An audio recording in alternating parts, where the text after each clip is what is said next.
naomba nichukue nafasi hii kukupongeza mkurugenzi na watendaji wote. Nimefika Mkomaindo. Wiki iliyopita nilienda na leo nimetokea huko. Mkomaindo kuna mabadiliko makubwa sana. Kuna mabadiliko makubwa sana, na hata watumishi, nimeongea nao, baadhi ya watumishi wanaonyesha wamebadilika, kwa sababu wao wenyewe wanasema mama, siku hizi tunawahi kuja kazini.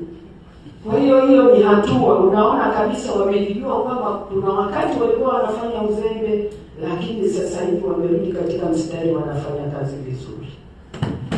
Lakini leo nimeshuhudia pale tumepata watumishi wachache. Najua hawatatosha, lakini tunashukuru kwenye huu mgao tumepata watumishi, nimewaona. Ninaamini watakidhi kwa kiasi fulani katika utekelezaji. Lakini pia nipongeze sana kwa kitengo kile mlichoanzisha cha physiotherapy.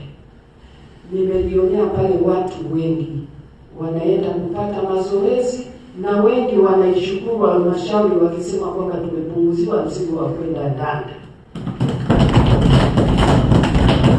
Kwa hiyo niombe sana, kazi hii tulioianza kwa kasi, maana nimeambiwa vipo vifaa vingine vingi vimeshafika bado havijagawiwa, lakini kuna matarajio ya kupata vifaa vingi. Hebu tuende kwa kasi hiyo ili tuweze kutimiza lengo la Dr. Samia Suluhu Hassan la kuhakikisha kila mwananchi anakuwa na afya njema.